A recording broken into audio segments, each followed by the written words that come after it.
الحمدللہ شعراء کرام نے، منقبت خوانوں نے آپ کے دلوں کے اندر وہ حرارت پیدا کر دی ہے کہ اب اس حرارت کو باقی رکھنا ہمارے لیے مشکل ہے، لیکن جتنی اس ناچیز کے اندر جتنی بساطت ہوئی انشاءاللہ اسی حوالے سے آپ کی خدمت میں آرائز بیان کرنے کی کوشش کریں گے۔ آپ تمام کی خدمت میں اس اعتبار سے مبارکباد پیش کرتے ہیں کہ واقعاً اتنے مدینہ سے دور افراد اور اپنے اصلی وطن پاکستان سے دور افراد یا ہندوستان سے دور افراد یہاں پر آ کر جب عزاداری سرکار سید الشہداء برپا کرتے ہیں، جب محافل مجالس اہل بیت علیہ السلام برپا کرتے ہیں تو اس پرشکوہ انداز سے، پر رونق انداز سے برپا کر رہے ہیں کہ شاید ہمارے خود اپنے اصلی وطن میں بھی ایسی محافل کم نظر آتی ہیں۔ اور واقعاً داد کے تحسین کے مستحق ہیں وہ افراد، وہ نوجوان ساتھی کہ جو یہاں پر آ کر خدمات انجام دیتے ہیں اور اتنی خوبصورتی کے ساتھ محفل سرکار سید الشہداء کو سجاتے ہیں۔ میں تو ان کی خدمت میں یہ جملہ عرض کروں گا، اور یہ جملہ مجھے تاریخ ہی سے نظر آتا ہے کہ مولا حسین تو اس کریم ذات کا نام ہے کہ اگر اس کریم دروازے پر پہنچ کر انسان کچھ نہ کرے، صرف یہ کہہ دے کہ مولا میں آپ کا ہوں، تو چاہے اس نے کوئی اور کام مولا کے لیے کیا ہو یا نہ کیا ہو، مولا اسے اپنا بنا لیتے ہیں، اور نہ صرف اپنا بناتے ہیں بلکہ وہ اعزاز عطا فرماتے ہیں جو جناب حر کو عطا فرمایا انت اخی فی الدنیا والآخرہ، تو دنیا میں بھی میرا بھائی ہے، آخرت میں بھی میرا بھائی ہے۔ یہ مولا حسین جو جناب حر سے فرما رہے ہیں، اس جملے کو آپ تاریخ میں اس سے پہلے ایک اور مقام پر بھی دیکھیں گے۔ وہ کون سا موقع تھا جب نبی نے علی سے فرمایا تھا یا علی انت اخی فی الدنیا والآخرہ، تو جو اعزاز نبی کی نگاہ میں علی کو حاصل ہے وہی اعزاز حسین کی نگاہ میں ان کے عزاداروں کو حاصل ہے۔ اور اس محفل کو سجانے کے بعد ہمارا اصلی ہدف اور اصلی مقصد یہ نہیں ہے کہ صرف در و دیوار کو سجا لیا جائے، بلکہ جو ہستیاں ان محفلوں کے اندر تشریف لاتی ہیں وہ ہماری تشریف آوری کو، ہمارے اس حقیر سے کام کو اپنی بارگاہ میں قبول و منظور فرمائے۔ سحر انصاری صاحب نے کیا خوبصورت شعر کہا تھا، کہتے ہیں کہ ذکر حسین کب سے کیے جا رہا ہوں میں، ذکر حسین کب سے کیے جا رہا ہوں میں، دل کا زباں سے کام لیے جا رہا ہوں میں، دل کا زباں سے کام لیے جا رہا ہوں میں، مجلس میں آتے وقت، یہ ان کے جملے ہیں، میں اس کو تبدیل کر رہا ہوں، محفل میں آتے وقت یہ دل کو یقین تھا وہ بھی وہاں ہیں جن کے لیے جا رہا ہوں میں۔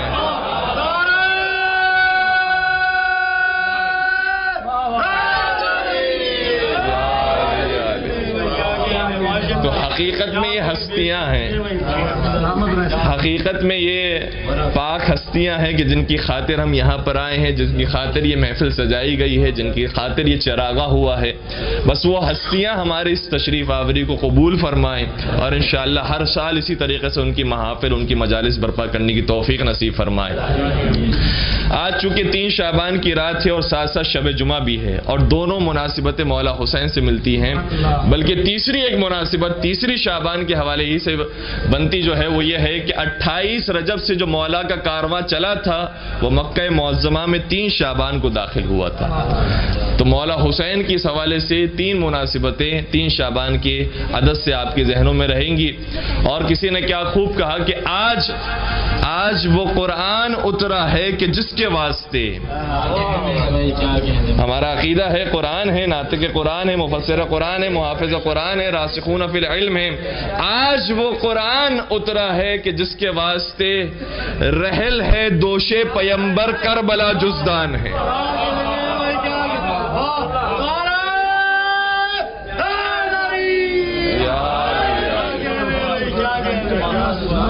تو آج اس ہستی کی ولادت ہوئی ہے کہ جس کے لیے بستر بنتے ہیں تو پیغمبر کے شانے بنتے ہیں، جن کے لیے بستر بنتے ہیں تو علی مرتضیٰ کا سینہ بنتا ہے۔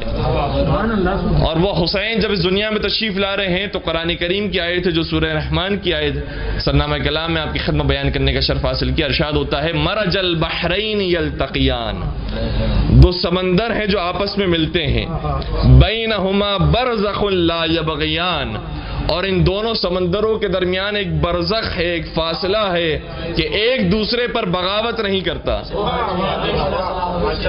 ورنہ جہاں برابری ہو جاتی ہے وہاں بغاوت کی فضا قائم ہوتی ہے۔ لیکن یہ دو سمندر، دو دریا ایسے ہیں کہ دونوں عمیق ہیں، دونوں گہرے ہیں، لیکن ایک دوسرے پر بغاوت نہیں کرتے۔ فَبِأَيِّ آلَاءِ رَبِّكُمَا تُكَذِّبَانِ، تو تم دونوں کون کون سی نعمت کو جھٹلاؤ گے؟ یہاں پر میں نے ترجمہ لفظی کر دیا ہے اور اس کی تفسیر آپ کی خدمت بیان کر دوں۔ فَبِأَيِّ آلَاءِ رَبِّكُمَا تُكَذِّبَانِ، یا تُكَذِّبَانِ تثنیہ کا صیغہ ہے، تو تم دونوں کون کون سی اللہ کی نعمتوں کو جھٹلاؤ گے؟ آپ کا ذہن شاید پہنچ گیا، اور میں آپ کے ذہن کو تفسیر کی تائید بھی دوں گا کہ ویسے ظاہری معنی یہ ہے کہ جنوں انس تم کون کون سی اللہ کی نعمتوں کو جھٹلاؤ گے، لیکن اس کا مخفی معنی یہ ہے کہ اولی اور دومی تم کون کون سی اللہ کی نعمتوں کو جھٹلاؤ گے۔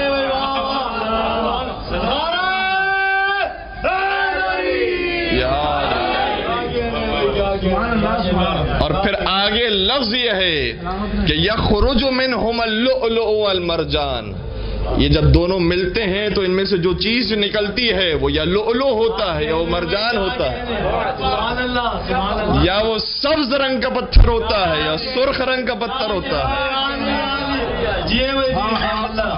اور جب اس کی تفسیر میں ہم نے دیکھا تو پتہ چلا کہ پیغمبر گرامی اسلام نے، ائمہ اصحاب السلام نے بیان کیا کہ وہ جو دو سمندر جو عمیق ترین سمندر ہیں اور آپس میں ملتے ہیں لیکن ایک دوسرے پر بغاوت نہیں کرتے، وہ علی مرتضی اور فاطمہ زہرا،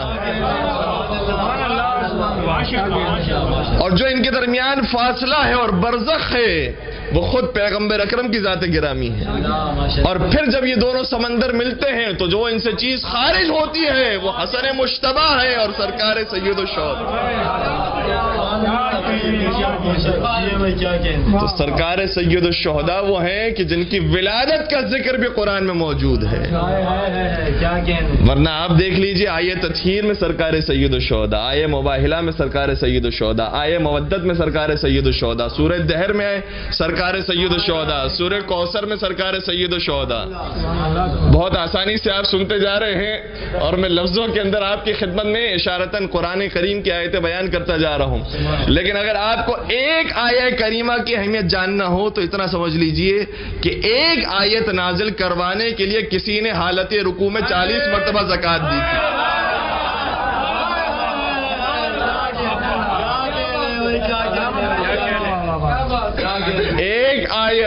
ایک آیت کی قیمت یہ ہے کہ اگر اپنی شان میں نازل کروانا ہو تو علی مرتضی کی طرح انہوں نے بھی کوشش کی کہ 40 مرتبہ حالت رکوع میں زکوٰۃ دی، فقیر کو تیار کیا، جب میں رکوع میں جاؤں تو میری انگوٹھی لے لینا۔ اس کے بارے میں کیا خوب کہا کسی نے کہ ان کی نماز بھی گئی انگشتری کے ساتھ۔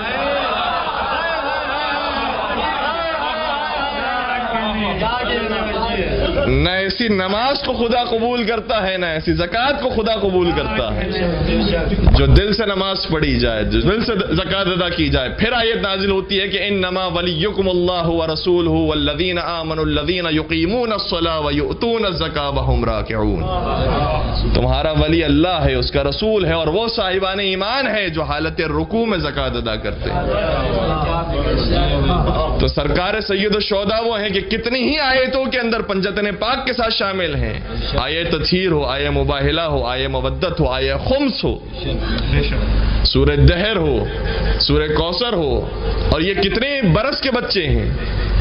محسوس کیجئے گا سن 4 ہجری کو مولا حسین کی ولادت ہو رہی ہے، سن 4 ہجری کو، اور پیغمبر اکرم کی رحلت ہو رہی ہے سن 11 ہجری کو۔ 4 ہجری سے 11 ہجری تک کا فاصلہ کتنا کم فاصلہ ہے، اور اسی فاصلے کے درمیان ساری آیتیں نازل ہوئی ہیں۔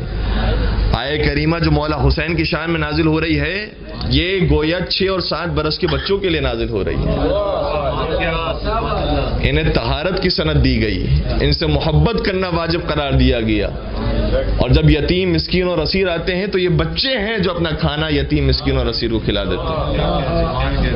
اور پھر قرآن کریم نے کہا ہے انما نطعمکم لوجہ اللہ، ہم جو کھانا کھلا رہے ہیں وہ فقیروں کے لیے نہیں ہے، وہ اللہ کی محبت میں ہے۔ تو جب اللہ کی محبت میں کچھ دیا جاتا ہے تو پھر آیتیں نازل ہوتی ہیں، اور اگر آیتیں لینے کے لیے کچھ کیا جاتا ہے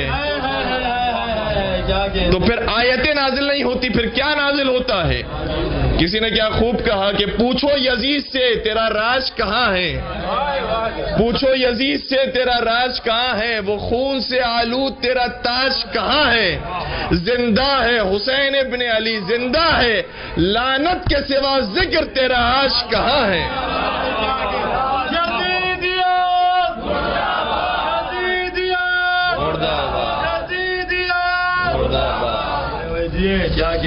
اور کسی نے کیا خوب کہا کہ جہاں میں ہے یہی چرچا حسین زندہ آباد، جہاں میں ہے یہی چرچا، اور واقعی یہ حقیقت ہے۔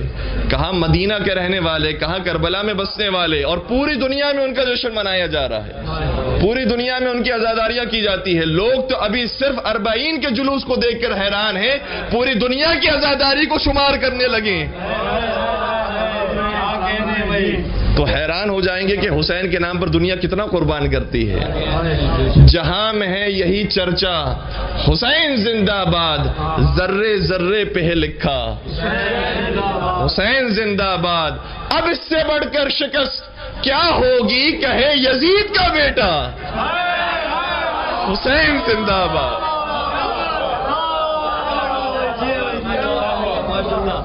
اب اس سے بڑھ کر شکست کیا ہوگی، کہے یزید کا بیٹا۔ درود پڑھ دیجئے محمد و آل محمد پر۔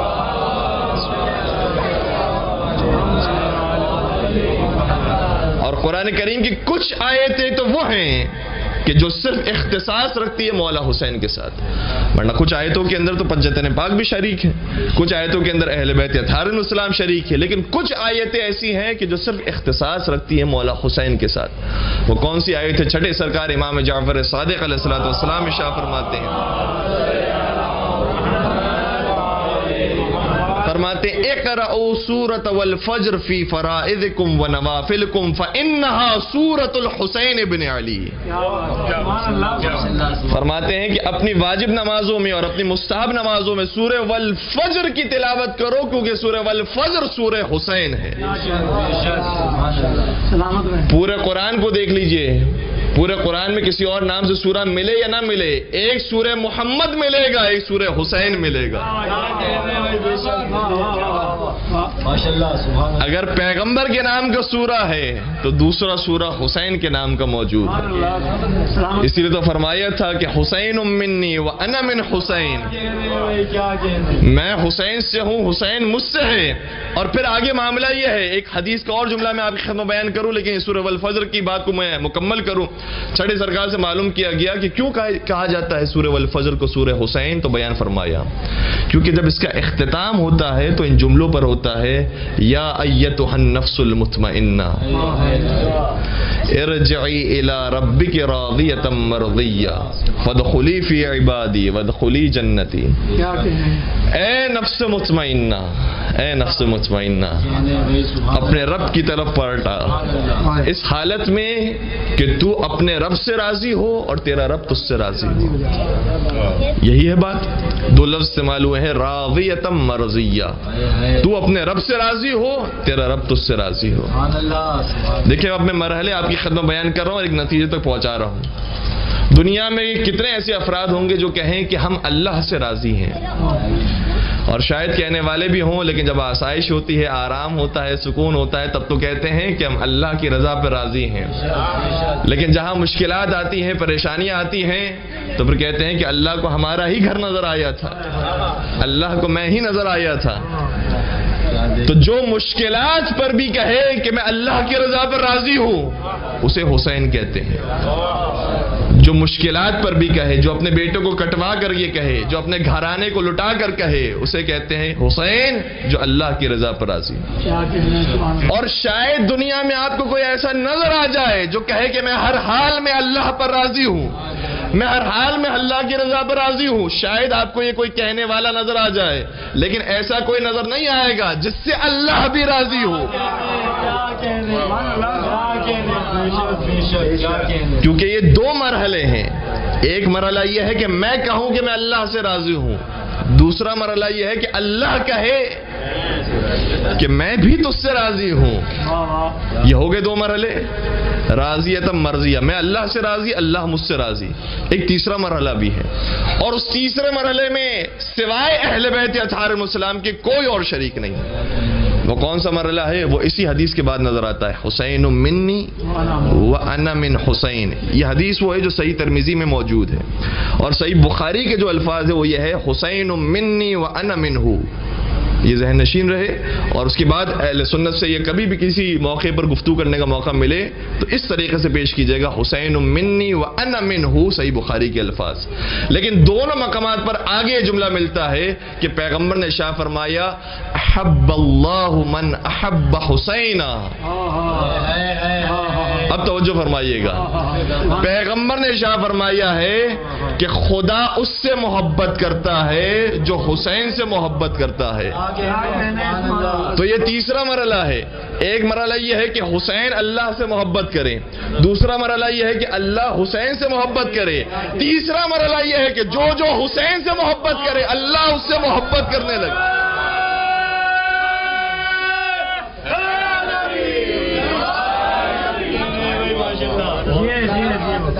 اس مرحلے میں کوئی اور شامل نہیں ہے سوائے پنجتن پاک کے. اور اگر آپ کی بیدار سماعتیں میرے ساتھ ہیں تو میں چوتھا مرحلہ بھی پیش کروں. اب چوتھا مرحلہ کون سا بچ گیا؟ کہ جو حسین سے محبت کرے اللہ اس سے محبت کرے. اب چوتھا کون سا مرحلہ ہے؟ ایک اور حدیث جو صحیح بخاری کے اندر موجود ہے, پیغمبر نے ارشاد فرمایا, فاطمۃ بضعۃ منی فمن اغضبها اغضبنی.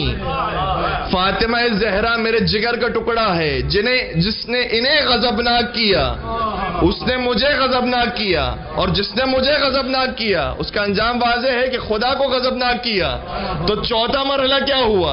پہلا مرحلہ یہ ہے کہ پنجتن پاک اللہ سے راضی, اللہ کی محبت ان کے دلوں میں ہے, اللہ محبت کرتا ہے ان سے, جو ان سے محبت کرے اللہ ان سے محبت کرے. اور چوتھا مرحلہ یہ ہے کہ جو ان سے بغض رکھے اللہ ان سے بغض رکھے.